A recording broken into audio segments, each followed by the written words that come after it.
a detective sergeant. You're assigned to Wilshire Division, Vice Detail. An informant sends you word about an extortion racket going on in your area. The victim, a bookmaker. The suspect, a police officer. Your job, check it out. Compare Fatima with any other king-size cigarette. Yes, compare Fatima with any other king-size cigarette. 1. Fatima's length filters the smoke 85 millimeters for your protection. 2. Fatima's length cools the smoke for your protection. 3. Fatima's length gives you those extra puffs, 21% longer than standard cigarette size. Fatima gives you more for your money. And in king-size Fatima, you get an extra mild and soothing smoke, plus the added protection of Fatima quality. Buy Fatima in the bright, sunny yellow pack. Best of all, king-size cigarettes.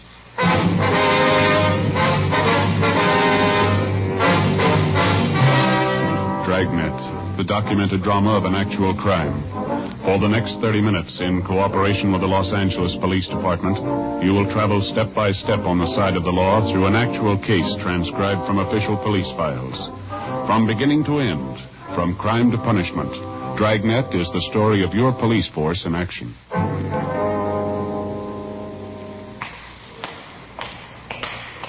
It was Tuesday, October 18th. It was hot in Los Angeles. We were working the day watch out of Wilshire Division, Vice Detail. My partner's Frank Smith. The boss is Captain Hayes. My name's Friday. We were on the way downtown from the office, and it was 9:35 a.m. when we got to the felony section of the main jail, the interview room. Sit down, Mr. Lawrence. Thanks. Got your message when we checked in this morning. What's it about? Well, I finally made up my mind. I've had enough of this. Say, either one of you got a cigarette? I left mine back in the cell. Yeah, sure. Here you are, Lawrence. Oh, thanks. You bet. Here's a match for you. Now, what's the story? What's on your mind? Well, I've been thinking about it most of the night. I didn't get very much sleep. So you remember yesterday, I mean when you arrested me? Yeah. Well, it's just like I told you then. I'm not trying to kid anybody. I admit it. I've been taking a few bets. It wasn't any big operation, though. You know, I did just laying off a few bets for my friends, people in the neighborhood. We know all that, Lawrence. We went through that yesterday, didn't we? Yeah, I know. I just wanted to make sure we got it straight. We aren't any big operators. We just ran the bookmaking as a, sideline. Mm-hmm. Business hasn't been too good lately. Had to make it up somehow. Sorry, Lawrence. We can't feel bad about it. You were tagged for making book before. You should have learned your lesson. Oh, I know. I'm not singing the blues. I'm not trying to alibi. I didn't call you down here for that. Well, now, what's this all about? Well, like I told you, I've been thinking about it a lot. I didn't sleep hardly at all last night. I finally made up my mind, though. I'm going to get it off my chest if it kills me. All right, what's that? I know, Stewie. I don't want to get anybody in trouble, but there's one thing I believe in, and that's playing it square, no matter what you do. Just like now, Sergeant, I ain't beating about the arrest. You know that. What do you get, man? What do you want to tell us? Oh, all right. Here it is. You know what the record is. I stood a pinch for bookmaking a year and a half ago. I got the thing all squared away, and it came back to my business. I learned my lesson. I didn't want any more trouble, so I laid off the books. All right, fill us in. What about this policeman? I'm getting to it. Just a minute. Say, I'm sorry. You got another cigarette, please. I'm a little jumpy this morning. Yeah, well, I'm sure you. Thanks. Oh, thanks a lot.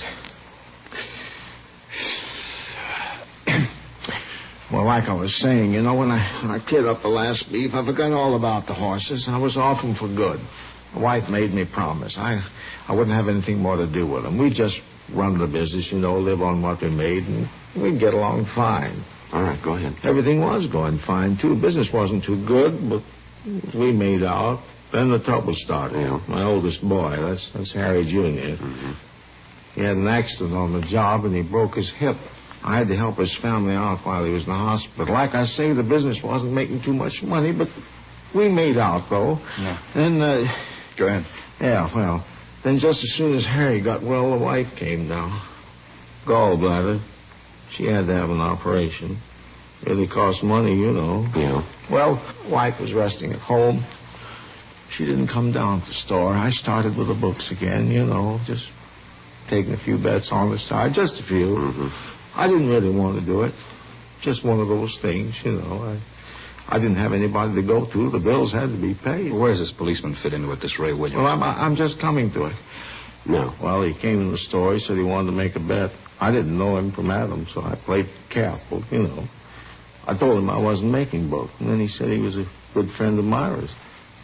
Myra, that's a gal who runs a beauty parlor on Crenshaw. She used to make books, but she isn't now. Yeah, we know the spot. Well, when he said that he knew Myra, I figured it was all right, so I took the bet. That's when it started. As soon as he makes the bet, he comes out and says he's a cop working for Vice. I thought he was just kidding. Then he flashes this identification. What kind of identification? Badge? What kind of a badge? Well, I don't know. Just a badge. Looked all right. All right, have a look. This one here, was it like this one? I don't know. I didn't get too good a look at it. It might have been something like that. I don't know. You ask for any other identification? You volunteer to show you any? No, I didn't ask for any. I was scared. I just figured I was arrested again, that's all. He seemed to know all about the first pinch. I stood for making book. He told me that I'd been operating for about a month and a half. He said he had his eye on me. Mm-hmm. What did he do after he told you he was a policeman? Well, I started explaining to him how the things shaped up when I was making books again, how I had to pay up those doctor's bills. I tried to beg off. I told him that I'd quit right now. Then he turns around and tells me I don't have to. What do you mean? Well, that's just what he said. It didn't make sense to me either. And he went on, he told me I was operating in his district. He said it'd be okay if I went right along the way I was. He see to it that I didn't stand any pinches. Yes, sir. What else did he say? Well, he said he wasn't the only one who'd have to be taken care of. He said that was his partner. And a couple of guys over him, they'd have to be taken care of, too. He said the juice would cost me $100 a week. I tried to explain to him that. Well, I told him that I wasn't operating big. I was just on the side. I said I wasn't making that much a week. All I was doing is about 50. That's all, just 50. Then he said, "Well," he says, "all right, if that's the way you feel about it, I'll just take you down, book you now." Mm-hmm. Well, I told him I didn't want to stand the pinch again, and I'd do the best that I could. So he finally said, "I'll give you 2 weeks to go ahead and open this thing up." He said I'd have to do more business because the juice was just going to cost me $100 a week. He didn't care how I got it. This policeman told you to go ahead and open up, huh? For $100 a week, you could go ahead and make book and nobody bother you. Yeah. Did your wife ever see this policeman, this fellow Williams? Yes, she saw him. She saw him a couple of times. She saw me give him the money. Mm-hmm. Well, when did all this start? About the 1st of July. Paid him $100 every week since then. See, I'm all stretched. You fellas picked me up, I understand. He was running into the ground. He had me in a bind. You say the man's name was Ray Williams, is that right? Yeah, that's right. That's right. You said he had a partner. Did you ever see him? No, I never did. Did Williams ever come in with anybody? Did you ever see him with anybody? Well, no. No matter of fact, I never did. One time I asked him who his partner was. He says, none of my business. What kind of a car does he drive? I don't know. Never came to my place in a car. He always walked. He came on foot. Do you know anything else about him? Where does he live? I don't know. He never told me. He never told me anything, you see? Nothing. Once I asked him what station he was working out of, who his boss was. He got a little hard with me. He told me not to get nosy, not to ask so many questions. Is there anything else you can tell us about Williams? Maybe where he hangs out, people he knows? Anything you figure will help us? Well, he works out Wilshire. You ought to know him. Ray Williams. Yeah, Ray Williams. The policeman. Not in my book. Frank and I continued questioning the prisoner, Harold Lawrence, and he gave us a complete description of the extortionist, the man he knew as Officer Ray Williams. Frank got on the phone, notified the commander of Internal Affairs Division of the latest development, and he advised us to bring the prisoner to his office immediately. We signed Lawrence out of the main jail for investigation and took him to the City Hall, room 37. With the help of Sergeants Lloyd Reiner and Floyd Phillips, we started checking through the personnel files for the suspect. Neither Frank nor myself recognized the name or the description of Williams as given us by Lawrence. The first step was to show the prisoner photographs of every police officer in the department, regardless of rank or detail. He was unable to make an identification. We then showed him photographs of all police officers, retired or otherwise. He failed to identify any of them as Williams. We showed him photographs of all civilian employees of the department. Again, no identification. He was unable to find anyone who even closely resembled the extortionist. Not satisfied with this, the prisoner was shown photographs of all law enforcement agencies' personnel in the area. The same results. No identification. 4:18 p.m. While Reiner and Phillips continued checking on their end, we returned the prisoner to the main jail, and then Frank and I drove out to see his wife, Mrs. Mildred Lawrence. We located her at Lawrence's place of business, a small pet shop just off Wilshire Boulevard.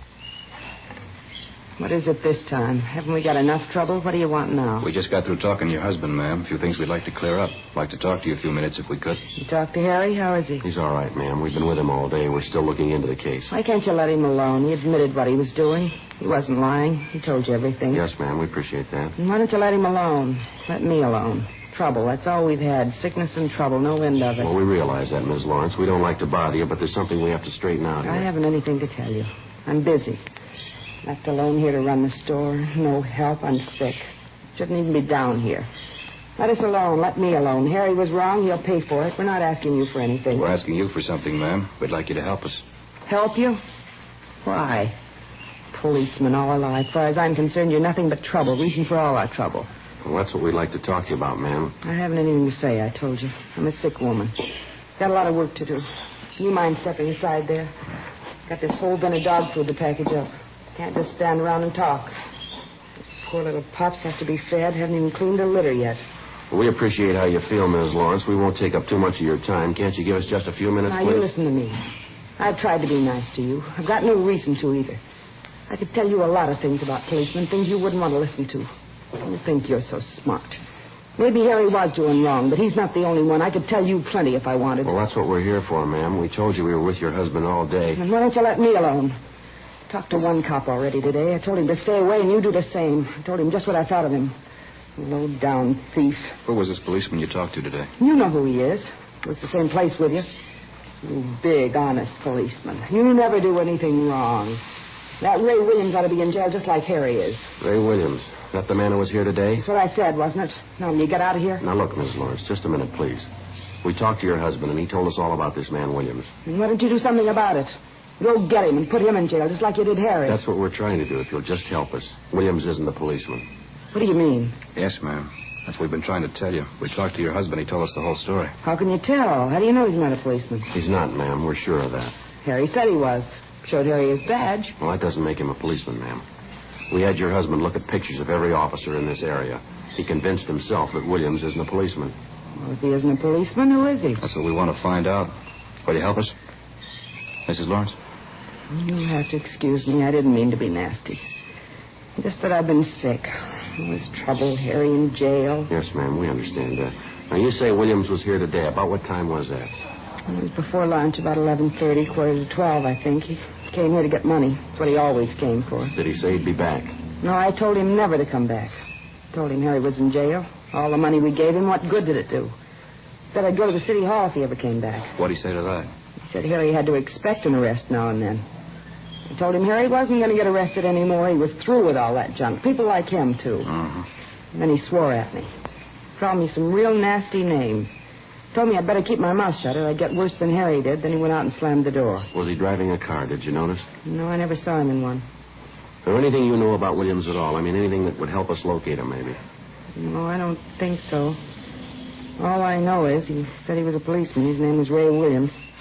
Couldn't Harry tell you anything? Maybe he knows. No, ma'am, he couldn't tell us much. Oh, excuse me, please. Yes, ma'am. Lawrence's pet shop. Yes? What's that? Oh, what? Hello? He hung up. Ma'am? It was Ray Williams. Said he just drove by here. He saw us. Well, what do you want? Said he saw me talking to you. He knows you're a policeman. Told me to keep my mouth shut. Said if I don't, he's coming back. Yeah? He said he'd kill me. Before we left, we called in and arranged for a 24-hour stakeout on Lawrence's pet shop and also on the Lawrence home. Until the suspect was apprehended, she would be given a 24-hour protection. The next day, we picked up Mrs. Lawrence and brought her downtown to the City Hall, room 23. She was unable to identify any of the photographs of police officers in the area. In addition to the personnel photographs, Mrs. Lawrence also went through a group of pictures which Sergeants Reiner and Phillips came up with. They'd had a run made through the stats office on all known extortionists using the same M.O. Williams used, posing as a police officer. From this group, Both Mr. and Mrs. Lawrence gave us 2 partial identifications. Both men were picked up, questioned, and eliminated. Meantime, we'd gotten out a local broadcast, and a teletype was sent to George Brereton, CII Sacramento, asking for assistance in identifying the extortion suspect. The investigation went on. 2 days passed. No leads on the suspect. In checking on other possible victims of the extortionist, Ray Williams, we drove to interview Myra Thomas, operator of a beauty shop out on Crenshaw. She was a tall, good-looking brunette in her early 30s. This man we're looking for, Miss Thomas, Ray Williams, we understand he's a friend of yours. Please, Sergeant, you've described the man to me. You told me his name. It doesn't mean a thing to me. I don't know him. Well, then how did he get your name, miss? I'm sure I don't know. I'm sorry I can't help you. Well, now, apparently the man knows you, or he knows about you. I don't think I understand you. What makes you think this man Williams knows me? We've already told you, ma'am. Mr. Lawrence says that when Ray Williams first approached him, he used your name as a means of introduction. Now, it's not a coincidence. I think you'll admit that. Well, I just don't understand what it has to do with me. I know how you feel. I have an idea what you're thinking. I was in trouble once, that bookmaking thing. I learned my lesson, though. I'm through with that business. We're not here about that old arrest, ma'am. We don't want to bother you. Just thought you might be able to help us locate Williams. I'm sorry. I don't think I can. Possibly might have been using another name, ma'am.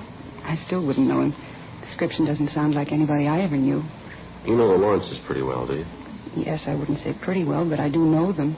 Have you seen them lately, either one of them? No, I haven't. You haven't talked with Mrs. Lawrence the last couple of days? No, why? We thought Mrs. Lawrence might have told you what kind of a man this Ray Williams is. What do you mean? What's so bad about posing as a policeman? Well, it's more than that, ma'am. He telephoned Mrs. Lawrence, threatened her if she talked to the police about him. What? Yes, ma'am. He said he'd kill her. Oh, no. Yes, ma'am, that's right. Couldn't be. He wouldn't do a thing like that. Do you know him that well?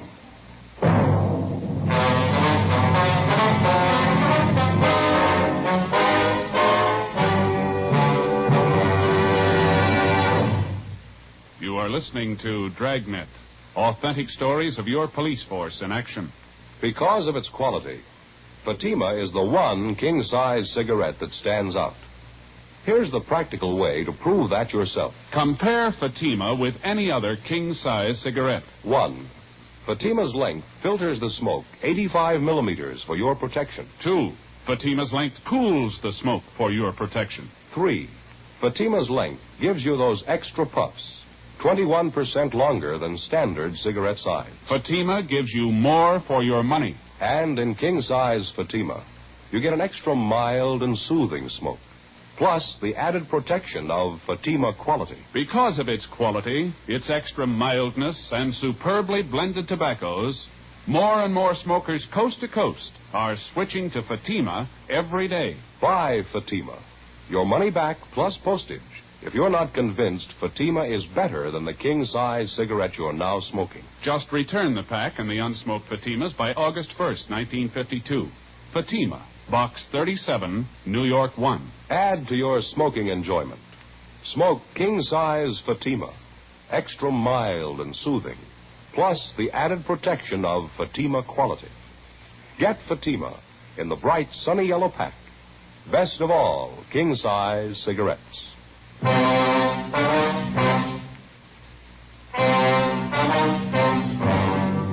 The idea of an extortionist posing as a policeman to obtain money certainly was nothing new. The idea is as old as crime itself. It's one of the most vicious types of extortion in the eyes of law enforcement agencies because so many such cases go unreported to proper authorities by the victims. Usually, the victim is a person of circumstances with something to hide. The extortionist discovers the person's secret by one means or another, and he begins the never-ending process of draining the victim of his last dollar, all under the guise of being a police officer. If the victim's intelligent enough, at the first approach by the extortionist, he takes the matter to the proper authorities. If he isn't, and he's lucky enough eventually to escape the extortion trap, he goes on for the rest of his life believing that a man who was hired to protect him was the source of all his trouble. And for the rest of his life, he hangs on to his idea, and he passes it on to others, a complete disrespect for law and law enforcement officers. Saturday, October 22nd, 2:15 p.m. Frank Smith and I continued questioning the beauty shop operator, Myra Thomas. The more we talked with her, the more we were convinced that she was acquainted with the suspect, Ray Williams.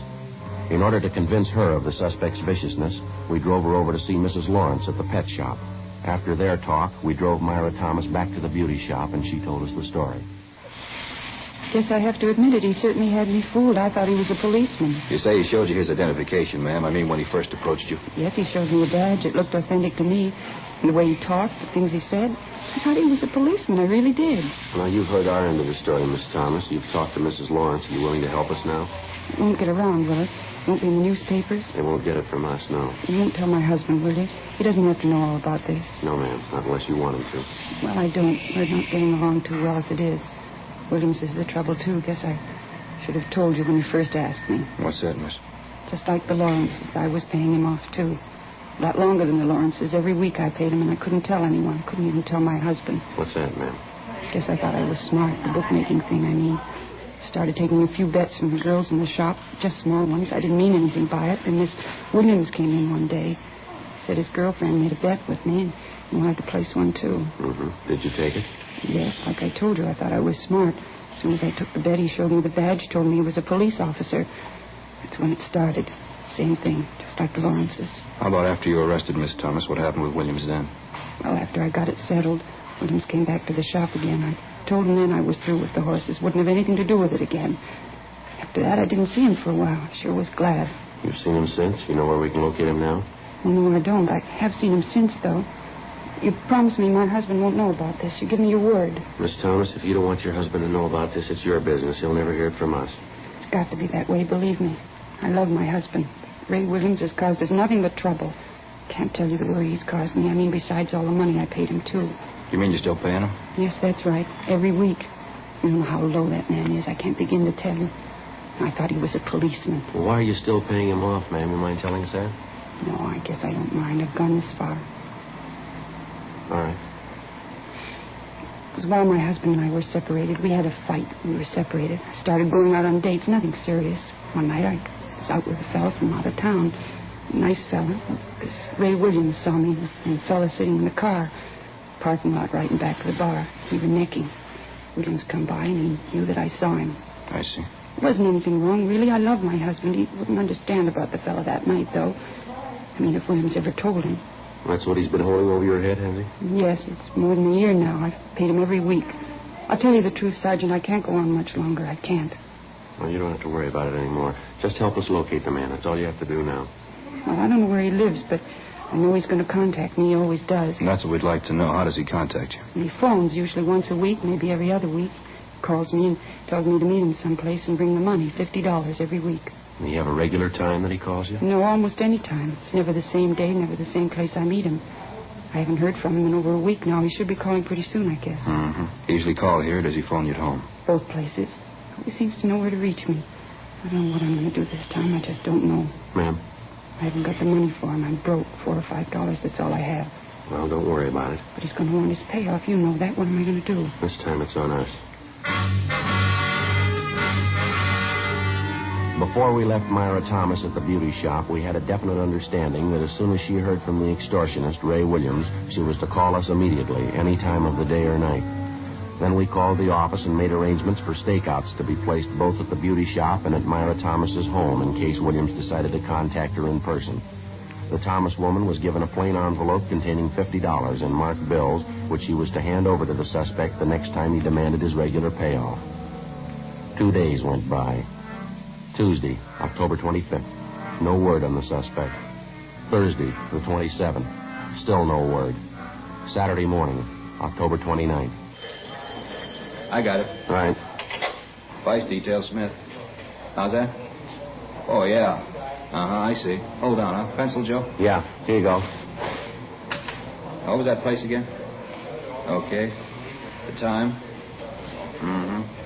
Yeah, surely. In about half an hour. Yes, ma'am. We'll be there. Goodbye. What do you got, Frank? Anything? Yeah, Myra Thomas. Yeah? She wants to see us. I told her we'd be over in about half an hour. What's the deal? Williams called her. He wants his money. 11:15 a.m. Frank and I got in the car and drove out to see Myra Thomas at her apartment. She told us that the suspect, Ray Williams, had telephoned her shortly before 11 o'clock that morning and set up a date to meet her for his regular payoff at 10 o'clock that night. The designated meeting place was a small nightclub out on Santa Monica Boulevard. The Thomas woman was to meet Williams at the bar. We told her to get there a few minutes ahead of time, and if she happened to spot Frank and I in the nightclub, she was to give no sign of recognition. As far as the actual payoff was concerned, we instructed her to hand over the envelope containing the money to the suspect when he demanded it, without any argument. Shortly after 9 o'clock that night, Frank and I entered the nightclub and got a table directly adjoining the bar. It was a modernistic affair, lighted from below with a blue fluorescent lamp. A 4-piece orchestra was playing at the rear of the place. Nobody was dancing. Only a few of the tables were occupied, but the bar was doing a good business. We waited. 9:30, 9:45. We spotted Myra Thomas as she entered the club. She went to the far end of the bar, sat down on one of the stools, and ordered a highball. 9:50, 10 p.m. We kept waiting. 10:15, 10:30. Still no sign of the suspect. We watched Myra Thomas order another highball. Getting late, Joe. Yeah, what time you got? 25 to 11. Joe, Huh? just came in, coming this way, gray suit. Yeah, What do you think? Well, the description fits, doesn't it? Yeah, must be. Going up to Miss Thomas, talking to her. All right. He's got the envelope. All right, just a minute. Let's give him room. He's leaving. Going for the front door. What do you say? All right, let's go. Not wasting any time. Come on, let's hurry. Down the street. Come on. All right, mister, hold it. What's the matter? What do you want? Police officers would like to talk to you. Me? What about? What's the matter? You got your identification? Oh, sure, right here. What do you want? We'd like to look at it. Oh, sure, here you are. Oh, excuse me. That's your badge?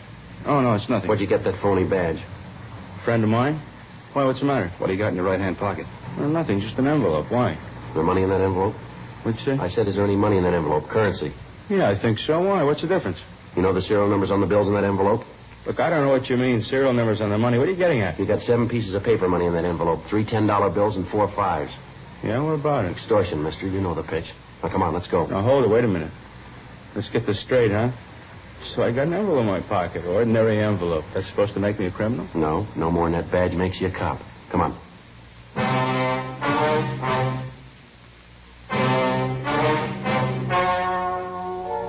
The story you have just heard was true. The names were changed to protect the innocent. On January 8th, trial was held in Superior Court, Department 86, City and County of Los Angeles, State of California. In a moment, the results of that trial. Now, here is our star, Jack Webb. Thank you, George Fenneman. Friends, our sales records show that more and more smokers every day are switching to king-size Fatima. Now, this makes us feel especially good because it backs up what we've been telling you, that Fatima gives you more for your money. No other king-size cigarette can match Fatima quality. When you buy your first pack and compare them with the cigarette you've been smoking, you'll notice Fatimas do have a better flavor and aroma, and you'll like their extra mild and soothing smoke. Next time, buy Fatima. Best of all, king-size cigarettes.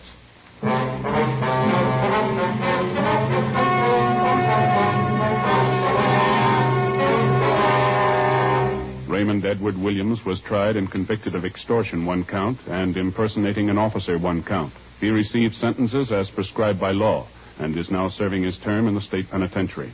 Extortion is punishable by imprisonment for not less than 1 nor more than 10 years. Impersonation of an officer is punishable by a fine of not more than $1,000 or by imprisonment for not more than 1 year or by both such fine and imprisonment. Friends, sometime during the next 2 weeks, you'll be asked to buy a poppy in memory of those who fought to keep freedom alive. Give generously when you're asked, and wear your poppy proudly.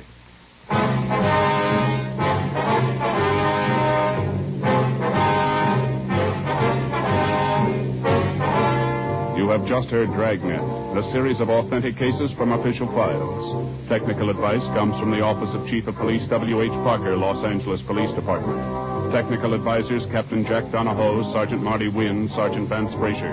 Heard tonight were Herb Ellis, Vic Rodman, June Whitley.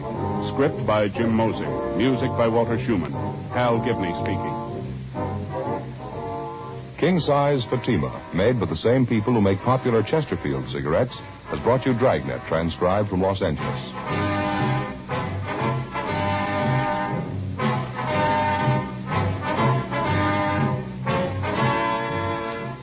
Stay tuned for Counter Spy next on NBC.